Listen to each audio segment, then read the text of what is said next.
Her name is Keiko. She's 87 years old.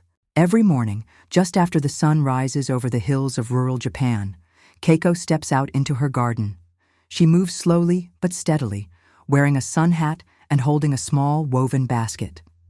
The soil is still cool. Her hands, though marked with age, know exactly where to go, lifting a leafy daikon here, checking the shiso leaves there. This isn't a hobby for Keiko. It's how she's lived her entire life. She doesn't go to the supermarket often. Most of what she eats, she grows with her own hands, or trades with neighbors. In her garden, there is no rush, only rhythm, the kind that comes with time, patience, and knowing the seasons by heart. Keiko lives alone, but she's never lonely. Birds keep her company. So do the plants and the quiet hum of life around her. She lost her husband 12 years ago.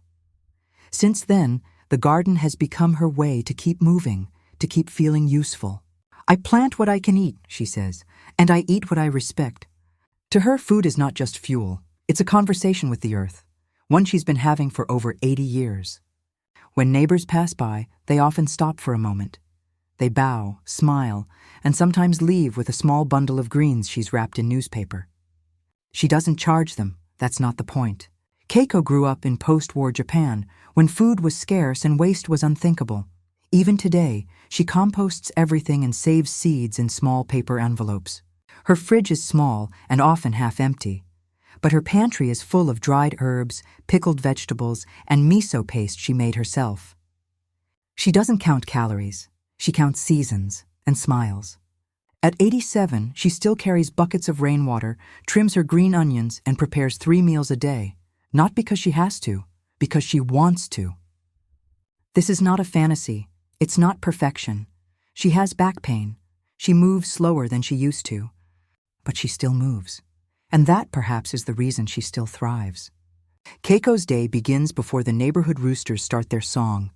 She wakes not to an alarm, but to the light filtering through the rice paper window. She sits for a moment on the futon. No rush, no phone, just a deep breath and a stretch of the back. Then, like she has for decades, she folds her bedding neatly and puts it away. The room transforms back into her living space, clean and open. Her first stop is the kitchen, but not to eat. She warms water for tea and opens the back door to check the weather. Rain or shine, she goes out to greet her plants. "Good morning," she says softly, as if they're old friends. In the warmer months, she grows spinach, komatsuna, daikon, and eggplant. She knows which plots get more sun, which need thinning, and which bugs to ignore. Next to the garden is a small wooden shed where she keeps her tools, always clean and carefully stored. There's no clutter, no chaos, just purpose. Keiko doesn't garden for exercise, but the movement it gives her, crouching, reaching, walking, is what keeps her body alive.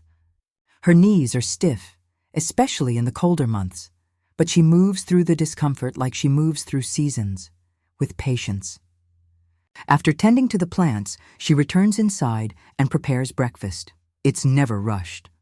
This morning, it's rice with sesame seeds, miso soup, and a few slices of pickled daikon. Sometimes she adds natto or half a boiled egg. She eats on the floor, legs folded or stretched depending on the day. Before eating, she places her hands together and says itadakimasu, a word that means gratitude. Each bite is small, intentional, and fully chewed. There's no television, no multitasking, just food and awareness. She practices harahachibu, stopping when she feels 80% full. This keeps her feeling light and clear, not sluggish or sleepy.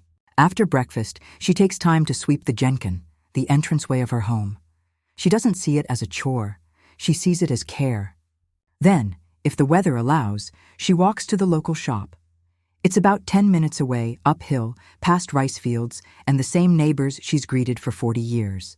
She doesn't walk for fitness. She walks because it's how she lives. When she returns, she makes tea, green or barley, depending on the season. She sips it slowly on her engawa, the narrow wooden porch that faces the garden. Sometimes she writes a note to her daughter who lives in Tokyo. Sometimes she simply watches the wind pass through the bamboo. Lunch is simple too, usually leftover rice turned into okayu, rice porridge, with seasonal greens. She adds miso or umeboshi, pickled plum, for flavor. In the afternoon, she rests, not because she's tired, but because she respects her body's rhythm. She might spend an hour trimming herbs she'll dry for later, or she'll mend a shirt she's worn for years. At sunset, she lights a small candle on her altar and offers a bowl of cooked rice. It's for her husband, a ritual she never skips. Dinner is early, light, and eaten with the same reverence as breakfast. Often, she finishes the day with a warm bath and a final cup of tea. Before bed, she writes one line in her notebook: what she harvested, what the weather was, a memory that visited her. And then, with the same quiet grace she carries through the day, she lays down to rest, not exhausted, but fulfilled. Keiko's life may seem quiet, even old-fashioned, but modern science has a lot to say about why her lifestyle works. Let's begin with her garden. Growing your own food isn't just about eating clean. It's a full-body, full-mind activity. According to researchers from the University of Tsukuba, seniors who garden regularly show lower levels of depression and better motor function.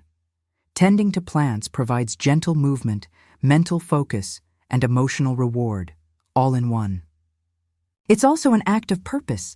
In Okinawa, they call this ikigai, a reason to get up in the morning. For Keiko, her garden gives her that reason. She doesn't do it for health. She does it because she belongs to it. Science backs this up too. Studies from the Blue Zones Project show that purpose-driven elders live longer and have fewer chronic illnesses. Now let's look at what she eats. Keiko's meals are light, colorful, and full of plant-based diversity. Her diet follows a natural anti-inflammatory pattern. Fermented foods like miso and tsukemono, pickles, bitter greens, and root vegetables all support gut health. A 2017 study in Nutrients Journal found that traditional Japanese diets are associated with lower risk of cardiovascular disease, stroke, and even dementia. The fiber, micronutrients, and probiotic content work in harmony to support longevity. She also eats seasonally, and that matters. Foods harvested in season tend to be fresher, more nutrient-dense, and aligned with the body's natural rhythms. There's also her way of eating. She doesn't eat quickly. She doesn't snack mindlessly. This activates the parasympathetic nervous system, the body's rest and digest mode. It allows better nutrient absorption and reduces stress. Plus, she practices hara hachi bu, stopping at 80% fullness. This alone helps regulate blood sugar, prevent overeating, and reduce post-meal fatigue. Keiko's movement is another secret. She doesn't go to the gym, she doesn't track her steps, but she moves all day. This low-intensity, frequent movement is actually better for seniors than intense bursts of exercise. It keeps joints lubricated, circulation flowing, and muscle tone steady. According to the WHO, just 150 minutes of light physical activity per week can reduce mortality risk by 30%. Keiko easily surpasses that, without even thinking about it. And then there's nature itself. Keiko spends hours outside every day, breathing fresh air, touching the soil, and absorbing natural light. A study in environmental health perspectives found that older adults living near green spaces have lower inflammation markers and better cognitive function. Simply being outdoors can protect the brain. Even her sleep improves from this lifestyle. Exposure to daylight and regular physical activity help regulate melatonin and circadian rhythms. Finally, let's not forget her mindset. Keiko doesn't fight time, she walks with it. She accepts the limitations of age, the slower pace, the aches, but never stops participating in life. That acceptance reduces psychological stress, which in turn protects the immune system. Researchers from Tohoku University found that older adults who accept aging and maintain a positive outlook are more likely to live independently and longer. In other words, it's not just what Keiko eats, it's how she thinks. So while Keiko's life may look simple, it's quietly profound.